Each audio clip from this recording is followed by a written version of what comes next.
أشهد أن محمد رسول الله۔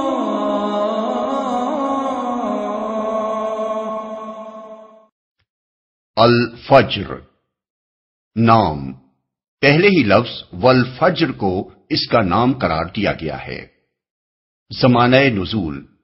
اس کے مضامین سے ظاہر ہوتا ہے کہ یہ اس زمانے میں نازل ہوئی تھی جبکہ مکہ معظمہ میں اسلام قبول کرنے والوں کے خلاف ظلم کی چکی چلنی شروع ہو چکی تھی۔ اسی بنا پر اہل مکہ کو عاد اور سمود اور فرعون کے انجام سے خبردار کیا گیا ہے۔ موضوع اور مضمون،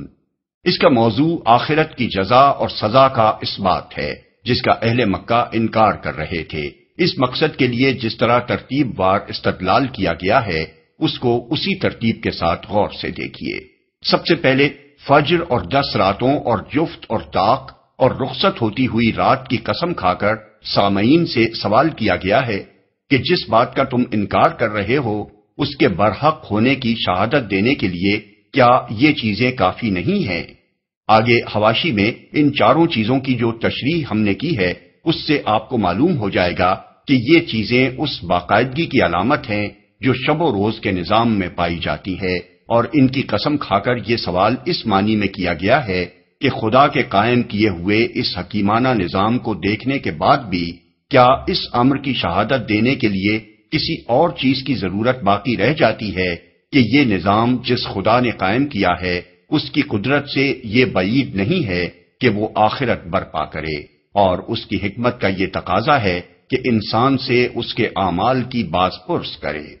اس کے بعد انسانی تاریخ سے استدلال کرتے ہوئے بطور مثال عاد اور سمود اور فرعون کے انجام کو پیش کیا گیا ہے کہ جب وہ حد سے گزر گئے اور زمین میں انہوں نے بہت فساد مچایا تو اللہ کے عذاب کا کوڑا ان پر برس گیا۔ یہ اس بات کی علامت ہے کہ کائنات کا نظام کچھ اندھی بحری طاقتیں نہیں چلا رہی ہیں، نہ یہ دنیا کسی چوپٹ راجا کی اندھیر نگری ہے، بلکہ ایک فرما روائے حکیم و دانا اس پر حکمرانی کر رہا ہے جس کی حکمت اور عدل کا یہ تقاضا خود اس دنیا میں انسانی تاریخ کے اندر مسلسل نظر آتا ہے کہ عقل اور اخلاقی حس دے کر جس مخلوق کو اس نے یہاں تصرف کے اختیارات دیے ہیں اس کا محاسبہ کرے اور اسے جزا اور سزا دے۔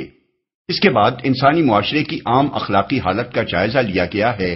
جس میں عرب جاہلیت کی حالت تو اس وقت سب کے سامنے عملاً نمایاں تھی اور خصوصیت کے ساتھ اس کے دو پہلوؤں پر تنقید کی گئی ہے۔ ایک لوگوں کا مادہ پرستانہ نقطہ نظر جس کی بنا پر وہ اخلاق کی بھلائی اور برائی کو نظر انداز کر کے محض دنیا کی دولت اور جاہ و منزلت کے حصول یا فقدان کو عزت و ذلت کا معیار قرار دے بیٹھے تھے، اور اس بات کو بھول گئے تھے کہ نہ دولت مندی کوئی انعام ہے نہ رزق کی تنگی کوئی سزا، بلکہ اللہ تعالیٰ ان دونوں حالتوں میں انسان کا امتحان لے رہا ہے کہ دولت پا کر وہ کیا رویہ اختیار کرتا ہے اور تنگ دستی میں مبتلا ہو کر کس روش پر چل پڑتا ہے۔ دوسرے لوگوں کا یہ طرز عمل کہ یتیم بچہ باپ کے مرتے ہی ان کے ہاں قسم پرسی میں مبتلا ہو جاتا ہے، غریبوں کا کوئی پرسان حال نہیں ہوتا، جس کا بس چلتا ہے مردے کی ساری میراث سمیٹ کر بیٹھ جاتا ہے اور کمزور حقداروں کو دھتا بتا دیتا ہے، اور مال کی ہرس لوگوں کو ایک ایسی نہ بجھنے والی پیاس کی طرح لگی ہوئی ہے کہ خواہ کتنا ہی مال مل جائے ان کا دل سیر نہیں ہوتا۔ اس تنقید سے مقصود لوگوں کو اس بات کا قائل کرنا ہے کہ دنیا کی زندگی میں جن انسانوں کا یہ طرز عمل ہے ان کا محاسبہ آخر کیوں نہ ہو۔ پھر کلام کو اس بات پر ختم کیا گیا ہے کہ محاسبہ ہوگا اور ضرور ہوگا، اور وہ اس روز ہوگا جب اللہ تعالی کی عدالت قائم ہوگی۔ اس وقت جزا و سزا کا انکار کرنے والوں کی سمجھ میں وہ بات آ جائے گی جسے آج وہ سمجھانے سے نہیں مان رہے ہیں، مگر اس وقت سمجھنے کا کوئی فائدہ نہ ہوگا۔ منکر انسان ہاتھ ملتا رہ جائے گا کہ کاش میں نے دنیا میں اس دن کے لیے کوئی سامان کیا ہوتا، مگر یہ ندامت اسے خدا کی سزا سے نہ بچا سکے گی۔ البتہ جن انسانوں نے دنیا میں پورے اطمینان قلب کے ساتھ اس حق کو قبول کر لیا ہوگا جسے آسمانی صحیفے اور خدا کے انبیاء پیش کر رہے تھے، خدا ان سے راضی ہوگا اور وہ خدا کے عطا کردہ اجر سے راضی ہوں گے۔ انہیں دعوت دی جائے گی کہ وہ اپنے رب کے پسندیدہ بندوں میں شامل ہوں اور جنت میں داخل ہو جائیں۔ بسم اللہ الرحمن الرحیم شروع اللہ کے نام سے جو رحمان و رحیم ہے. والفجر وليال عشر والشفع والوتر والليل إذا يسر هل في ذلك قسم لذي حجر. قسم ہے فجر کی اور 10 راتوں کی اور جفت اور طاق کی اور رات کی جبکہ وہ رخصت ہو رہی ہو. کیا اس میں کسی صاحب عقل کے لیے کوئی قسم ہے؟ ان آیات کی تفسیر میں مفسرین کے درمیان بہت اختلاف ہوا ہے، حتیٰ کہ جفت اور طاق کے بارے میں تو 36 اقوال ملتے ہیں. بعض روایات میں ان کی تفسیر رسول اللہ صلی اللہ علیہ وسلم کی طرف بھی منسوب کی گئی ہے، لیکن حقیقت یہ ہے کہ کوئی تفسیر حضور سے ثابت نہیں ہے، ورنہ ممکن نہ تھا کہ صحابہ اور تابعین اور بعد کے مفسرین میں سے کوئی بھی آپ کی تفسیر کے بعد خود ان آیات کے معنی متعین کرنے کی جرأت کرتا. انداز بیان پر غور کرنے سے صاف محسوس ہوتا ہے کہ پہلے سے کوئی بحث چل رہی تھی جس میں رسول اللہ صلی اللہ علیہ وسلم ایک بات پیش فرما رہے تھے اور منکرین اس کا انکار کر رہے تھے. اس پر حضور کے قول کا اثبات کرتے ہوئے فرمایا گیا ہے کہ قسم ہے فلاں اور فلاں چیزوں کی. مطلب یہ تھا کہ ان چیزوں کی قسم جو کچھ محمد صلی اللہ علیہ وسلم کہہ رہے ہیں وہ برحق ہے. پھر بات کو اس سوال پر ختم کر دیا گیا کہ کیا کسی صاحب عقل کے لیے اس میں کوئی قسم ہے، یعنی کیا اس حق بات پر شہادت دینے کے لیے اس کے بعد کسی اور قسم کی ضرورت باقی رہ جاتی ہے؟ کیا یہ قسم اس کے لیے کافی نہیں ہے کہ ایک ہوش مند انسان اس بات کو مان لے جسے محمد صلی اللہ علیہ وسلم پیش کر رہے ہیں؟ اب سوال یہ ہے کہ وہ بحث تھی کیا جس پر ان 4 چیزوں کی قسم کھائی گئی؟ اس کے لیے ہمیں اس پورے مضمون پر غور کرنا ہوگا جو بعد کی آیتوں میں تم نے دیکھا نہیں کہ تمہارے رب نے عاد کے ساتھ کیا کیا سے شروع ہو کر سورہ کے آخر تک چلتا ہے. اس سے معلوم ہو جاتا ہے کہ بحث جزا و سزا کے بارے میں تھی جس کو ماننے سے اہل مکہ انکار کر رہے تھے، اور رسول اللہ صلی اللہ علیہ وسلم انہیں اس کا قائل کرنے کے لیے مسلسل تبلیغ و تلقین فرما رہے تھے. اس پر فجر اور 10 راتوں اور جفت اور طاق اور رخصت ہوتی ہوئی رات کی قسم کھا کر فرمایا گیا کہ اس بات کو باور کرنے کے لیے کیا یہ 4 چیزیں کافی نہیں ہیں کہ کسی صاحب عقل آدمی کے سامنے اور کوئی چیز پیش کرنے کی ضرورت ہو؟ ان قسموں کا یہ موقع و محل متعین ہو جانے کے بعد لامحالہ ہمیں ان میں سے ہر ایک کے وہ معنی لینے ہوں گے جو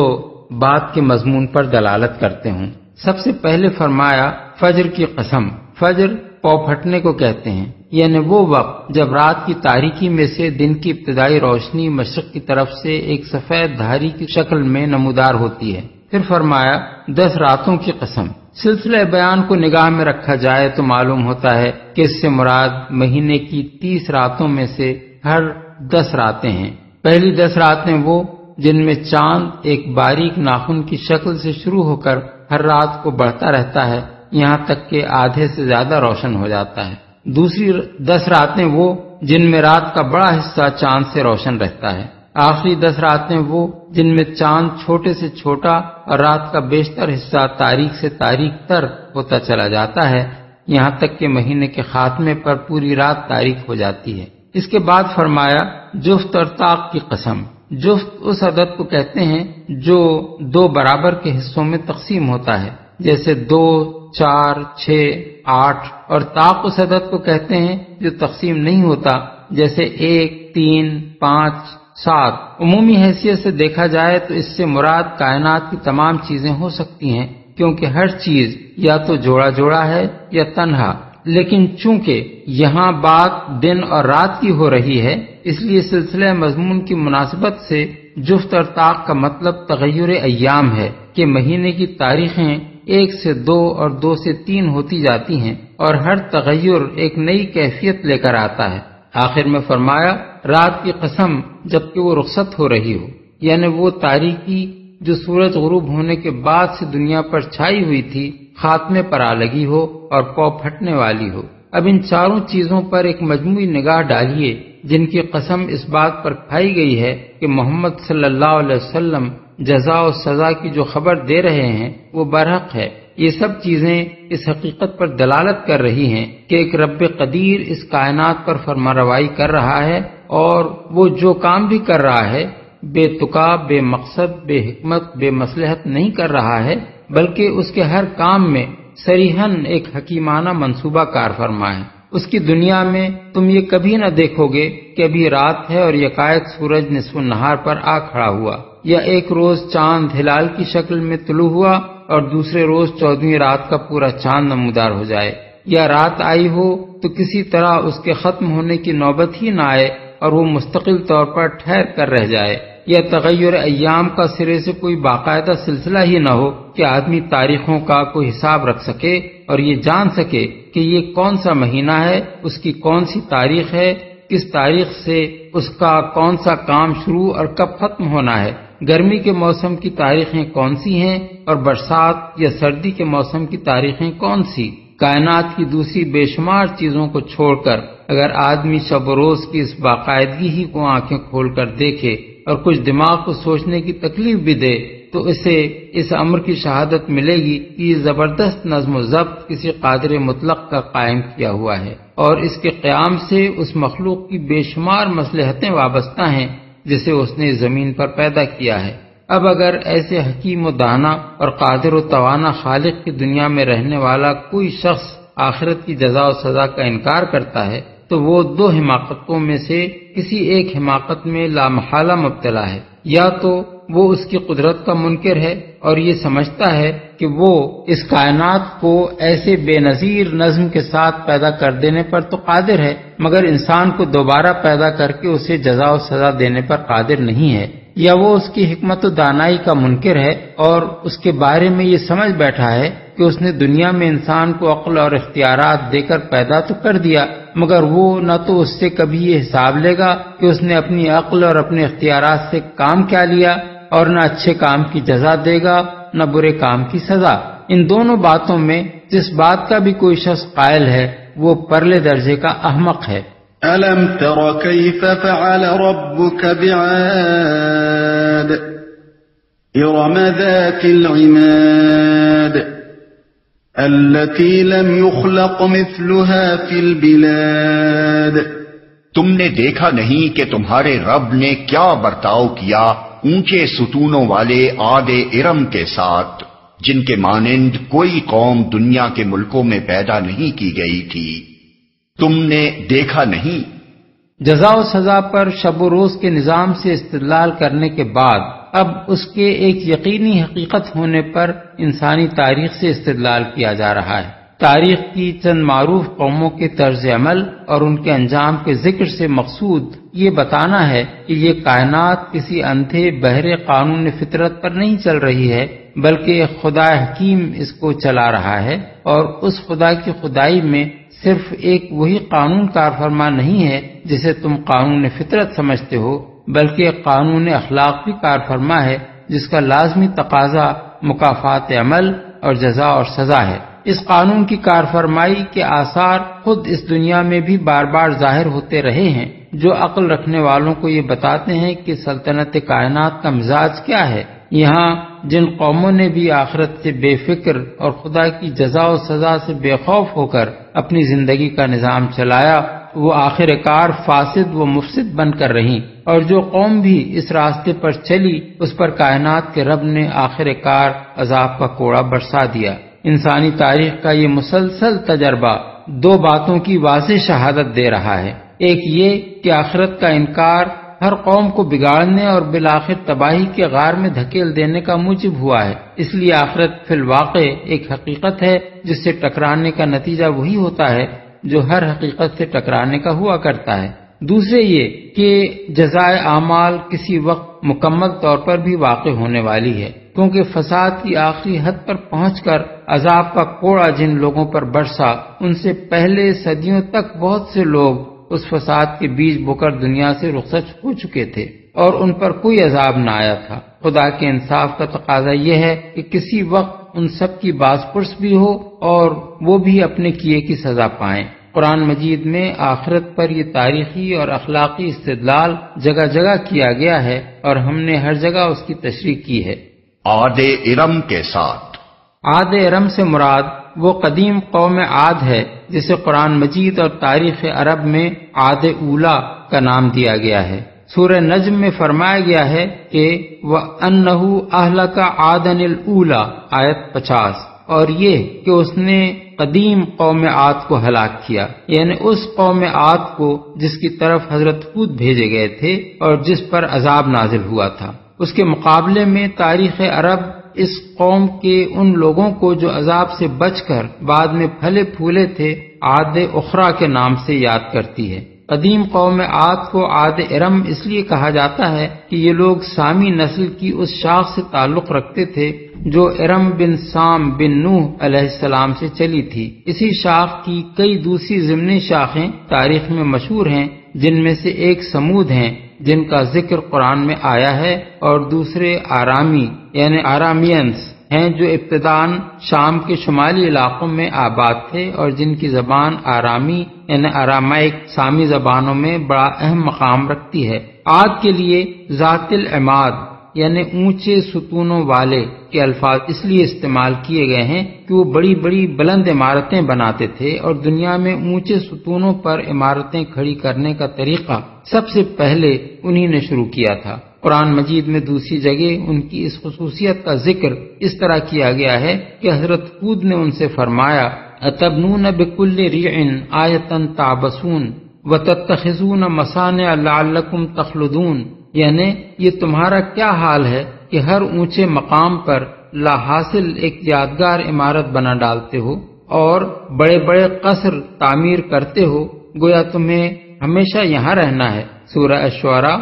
آیات 128 اور 129۔ کوئی قوم دنیا کے ملکوں میں پیدا نہیں کی گئی تھی،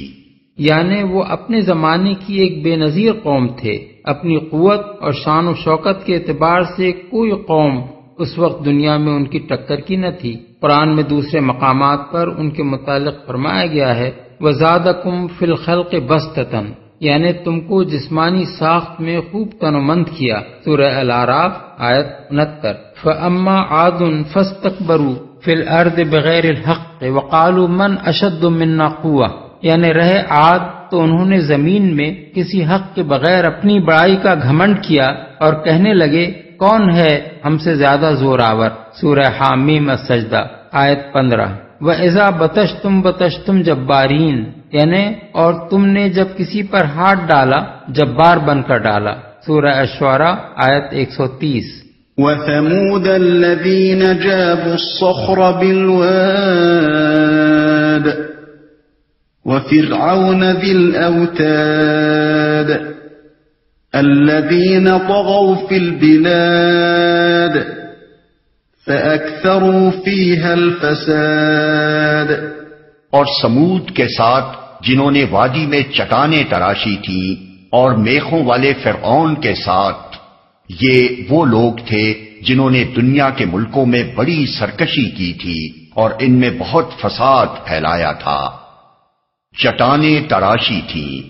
وادی سے مراد وادی القرا ہے، جہاں اس قوم نے پہاڑوں کو تراش تراش کر ان کے اندر عمارتیں بنائی تھیں، اور غالباً تاریخ میں وہ پہلی قوم ہے جس نے چٹانوں کے اندر اس طرح کی عمارتیں بنانے کا سلسلہ شروع کیا تھا۔ فرعون کے ساتھ، فرعون کے لیے ذل اوتاد یعنی میخوں والا کے الفاظ اس سے پہلے سورہ صاد آیت 12 میں بھی استعمال ہوئے ہیں۔ اس کے کئی مطلب ہو سکتے ہیں۔ ممکن ہے اس کی فوجوں کو میخوں سے تشبیہ دی گئی ہو، اور میخوں والا کا مطلب فوجوں والا ہو، کیونکہ انہی کی بدولت اس کی سلطنت اس طرح جمی ہوئی تھی جیسے خیمہ میخوں کے ذریعے سے مضبوطی کے ساتھ قائم ہوتا ہے۔ یہ بھی ممکن ہے کہ اس سے مراد فوجوں کی کثرت ہو، اور مطلب یہ ہو کہ اس کے لشکر جہاں بھی جا کر ٹھہرتے تھے وہاں ہر طرف ان کے خیموں کی میخیں ہی میخیں ٹھکی نظر آتی تھیں۔ یہ بھی ہو سکتا ہے کہ اس سے مراد وہ میخیں ہوں جن سے ٹھونک کر وہ لوگوں کو عذاب دیتا تھا، اور یہ بھی ممکن ہے کہ اہرام مصر کو میخوں سے تشبیہ دی گئی ہو، کیونکہ وہ فرعونہ کی عظمت و شوکت کے وہ آثار ہیں جو صدیوں سے زمین پر جمے کھڑے ہیں۔ فَصَبَّ عَلَيْهِمْ رَبُّكَ سَوْطَ عَذَابٍ إِنَّ رَبَّكَ لَبِالْمِرْصَادِ، آخر کار تمہارے رب نے ان پر عذاب کا کوڑا برسا دیا۔ حقیقت یہ ہے کہ تمہارا رب گھات لگائے ہوئے ہے۔ ظالموں اور مفسدوں کی حرکات پر نگاہ رکھنے کے لیے گھات لگائے ہوئے ہونے کے الفاظ تمثیلی استعارے کے طور پر استعمال کیے گئے ہیں۔ گھات اس جگہ کو کہتے ہیں جہاں کوئی شخص کسی کے انتظار میں اس غرض کے لیے چھپا بیٹھا ہوتا ہے کہ جب وہ زد پر آئے اسی وقت اس پر حملہ کر دے۔ وہ جس کے انتظار میں بیٹھا ہوتا ہے اسے کچھ پتہ نہیں ہوتا کہ اس کی خبر لینے کے لیے کون کہاں چھپا ہوا ہے۔ انجام سے غافل بے فکری کے ساتھ وہ اس مقام سے گزرتا ہے اور اچانک شکار ہو جاتا ہے۔ یہی صورتحال اللہ تعالیٰ کے مقابلے میں ان ظالموں کی ہے جو دنیا میں فساد کا طوفان برپا کیے رکھتے ہیں۔ انہیں اس کا کوئی احساس نہیں ہوتا کہ خدا بھی کوئی ہے جو ان کی حرکات کو دیکھ رہا ہے۔ وہ پوری بے خوفی کے ساتھ روز بروز زیادہ سے زیادہ شرارتیں کرتے چلے جاتے ہیں، یہاں تک کہ جب وہ حد آ جاتی ہے جس سے آگے اللہ تعالیٰ انہیں بڑھنے نہیں دینا چاہتا، اسی وقت ان پر اچانک اس کے عذاب کا کوڑا برس جاتا ہے۔ فَأَمَّا الْإِنسَانُ إِذَا مَا ابْتَلَاهُ رَبُّهُ فَأَكْرَمَهُ وَنَعَّمَهُ فَيَقُولُ رَبِّي أَكْرَمَنِ وَأَمَّا إِذَا مَا ابْتَلَاهُ فَقَدَرَ عَلَيْهِ رِزْقَهُ فَيَقُولُ رَبِّي أَهَانَنِ۔ مگر انسان کا حال یہ ہے کہ اس کا رب جب اس کو آزمائش میں ڈالتا ہے اور اسے عزت اور نعمت دیتا ہے تو وہ کہتا ہے کہ میرے رب نے مجھے عزت دار بنا دیا، اور جب وہ اس کو آزمائش میں ڈالتا ہے اور اس کا رزق اس پر تنگ کر دیتا ہے تو وہ کہتا ہے میرے رب نے مجھے ذلیل کر دیا۔ مگر اب لوگوں کی عام اخلاقی حالت پر تنقید کر کے یہ بتایا جا رہا ہے کہ دنیا کی زندگی میں یہ رویہ جن انسانوں نے اختیار کر رکھا ہے، آخر کیا وجہ ہے کہ ان سے کبھی باز پرس نہ ہو، اور اس بات کو عقل و اخلاق کا تقاضا کیسے مانا جا سکتا ہے کہ یہ سب کچھ کر کے جب انسان دنیا سے رخصت ہو جائے تو اسے کسی جزا اور سزا سے سابقہ پیش نہ آئے۔ ذلیل کر دیا، یعنی یہ ہے انسان کا مادہ پرستانہ نظریہ حیات۔ اسی دنیا کے مال و دولت اور جاہ و اقتدار کو وہ سب کچھ سمجھتا ہے۔ یہ چیز ملے تو پھول جاتا ہے اور کہتا ہے کہ خدا نے مجھے عزت دار بنا دیا، اور یہ نہ ملے تو کہتا ہے کہ خدا نے مجھے ذلیل کر دیا۔ گویا عزت اور ذلت کا معیار اس کے نزدیک مال و دولت اور جاہ و اقتدار کا ملنا یا نہ ملنا ہے، حالانکہ اصل حقیقت جسے وہ نہیں سمجھتا یہ ہے کہ اللہ نے جس کو دنیا میں جو کچھ بھی دیا ہے آزمائش کے لیے دیا ہے۔ دولت اور طاقت دی ہے تو امتحان کے لیے دی ہے کہ وہ اسے پا کر شکر گزار بنتا ہے یا ناشکری کرتا ہے۔ مفلس اور تنگ حال بنایا ہے تو اس میں بھی اس کا امتحان ہے کہ صبر و قناعت کے ساتھ راضی برضا رہتا ہے اور جائز حدود کے اندر رہتے ہوئے اپنی مشکلات کا مقابلہ کرتا ہے، یا اخلاق و دیانت کی ہر حد کو پھان جانے پر آمادہ ہو جاتا ہے اور اپنے خدا کو کوسنے لگتا ہے۔ كلا بل لا تكرمون اليتيم ولا تحاضون على طعام المسكين وتأكلون التراث أكلا لما وتحبون المال حبا جما۔ ہرگز نہیں، بلکہ تم یتیم سے عزت کا سلوک نہیں کرتے اور مسکین کو کھانا کھلانے پر ایک دوسرے کو نہیں اکساتے، اور میراث کا سارا مال سمیٹ کر کھا جاتے ہو اور مال کی محبت میں بری طرح گرفتار ہو۔ ہرگز نہیں، یہ عزت اور ذلت کا معیار ہرگز نہیں ہے۔ تم سخت غلط فہمی میں مبتلا ہو کہ اخلاق کی بھلائی اور برائی کے بجائے تم نے اسے معیار عزت و ذلت بنا رکھا ہے۔ عزت کا سلوک نہیں کرتے، یعنی جب تک اس کا باپ زندہ رہتا ہے اس کے ساتھ تمہارا برتاؤ کچھ اور ہوتا ہے، اور جب اس کا باپ مر جاتا ہے تو ہمسائے اور دور دور کے رشتہ دار تو درکنار، چچا اور ماموں اور بڑے بھائی تک اس سے آنکھیں پھیر لیتے ہیں۔ ایک دوسرے کو نہیں اکساتے، یعنی تمہارے معاشرے میں غریبوں کو کھانا کھلانے کا کوئی چرچا نہیں ہے، نہ کوئی خود کسی بھوکے کو کھانا کھلانے پر آمادہ ہوتا ہے، نہ لوگوں میں یہ جذبہ پایا جاتا ہے کہ بھوکوں کی بھوک مٹانے کے لیے کوئی فکر کریں اور ایک دوسرے کو اس کا انتظام کرنے پر اکسائیں۔ سارا مال سمیٹ کر کھا جاتے ہو۔ عرب میں عورتوں اور بچوں کو تو میراث سے ویسے ہی محروم رکھا جاتا تھا، اور لوگوں کا نظریہ اس بات میں یہ تھا کہ میراث کا حق صرف ان مردوں کو پہنچتا ہے جو لڑنے اور کنبے کی حفاظت کرنے کے قابل ہوں۔ اس کے علاوہ مرنے والے کے وارثوں میں جو زیادہ طاقتور اور بااثر ہوتا تھا وہ بلا تعامل ساری میراث سمیٹ لیتا تھا اور ان سب لوگوں کا حصہ مار کھاتا تھا جو اپنا حصہ حاصل کرنے کا بلبوتا نہ رکھتے ہوں۔ حق اور فرض کی کوئی اہمیت ان کی نگاہ میں نہ تھی کہ ایمانداری کے ساتھ اپنا فرض سمجھ کر حقدار کو اس کا حق دیں، خواہ وہ اسے حاصل کرنے کی طاقت رکھتا ہو یا نہ رکھتا ہو۔ بری طرح گرفتار ہو، یعنی جائز و ناجائز اور حلال و حرام کی تمہیں کوئی فکر نہیں۔ جس طریقے سے بھی مال حاصل کیا جا سکتا ہو اسے حاصل کرنے میں تمہیں کوئی تعامل نہیں ہوتا، اور خواہ کتنا ہی مال مل جائے تمہاری حرص و طمع کی آگ کبھی نہیں بجھتی۔ كلا إذا دكت الأرض دكا دكا وجاء ربك والملك صفا صفا وجيء يومئذ بجهنم يومئذ يتذكر الإنسان وأنى له الذكرى يقول يا ليتني قدمت لحياتي فيومئذ لا يعذب عذابه أحد ولا يوثق وثاقه أحد۔ ہرگز نہیں جب زمین پے در پے کوٹ کوٹ کر ریگزار بنا دی جائے گی اور تمہارا رب جلوہ فرما ہوگا اس حال میں کہ فرشتے صف در صف کھڑے ہوں گے اور جہنم اس روز سامنے لے آئی جائے گی۔ اس دن انسان کو سمجھ آئے گی اور اس وقت اس کے سمجھنے کا کیا حاصل؟ وہ کہے گا کہ کاش میں نے اپنی اس زندگی کے لیے کچھ پیشگی سامان کیا ہوتا۔ پھر اس دن اللہ جو عذاب دے گا ویسا عذاب دینے والا کوئی نہیں، اور اللہ جیسا باندھے گا ویسا باندھنے والا کوئی نہیں۔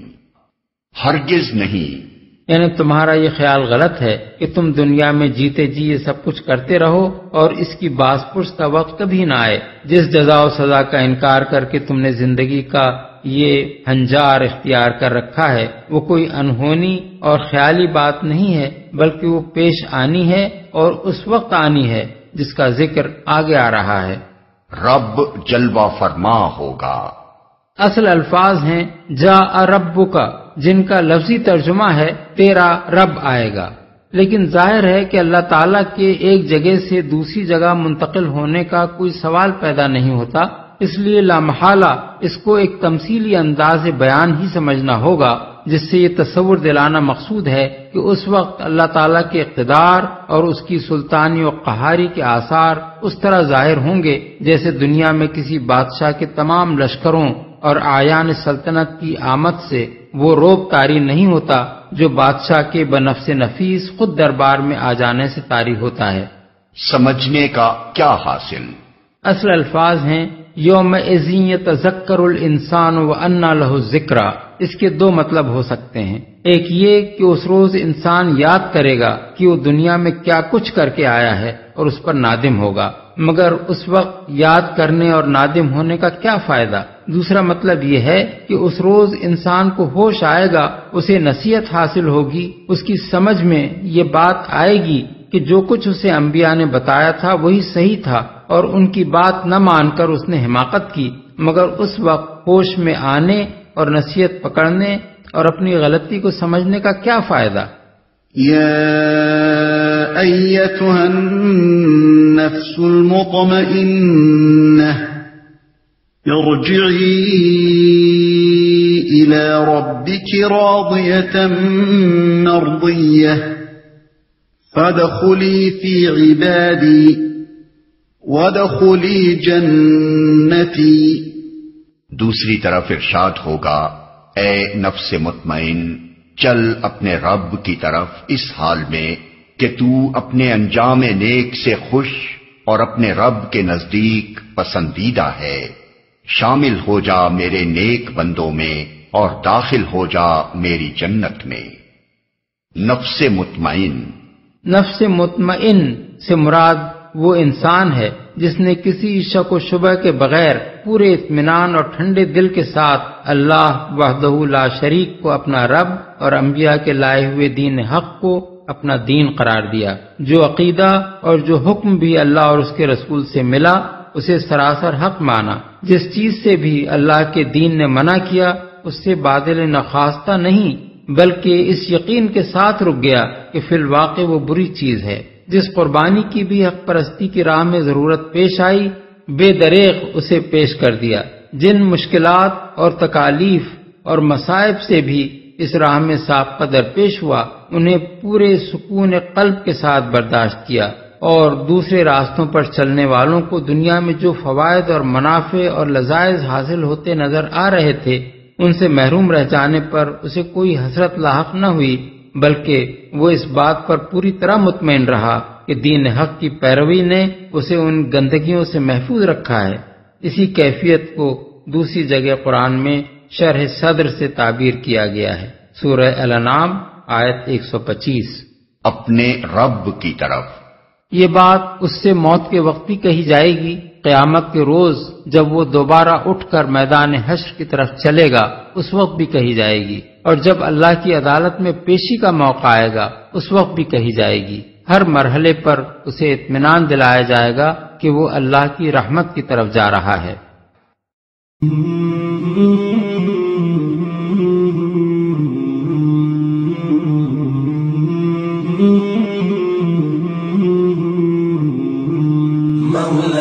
صل وسلم دائما أبدا على حبيبك خير الخلق كلهم مولاي صل وسلم دائما أبدا على حبيبك خير الخلق كلهم مولاي صل وسلم دائما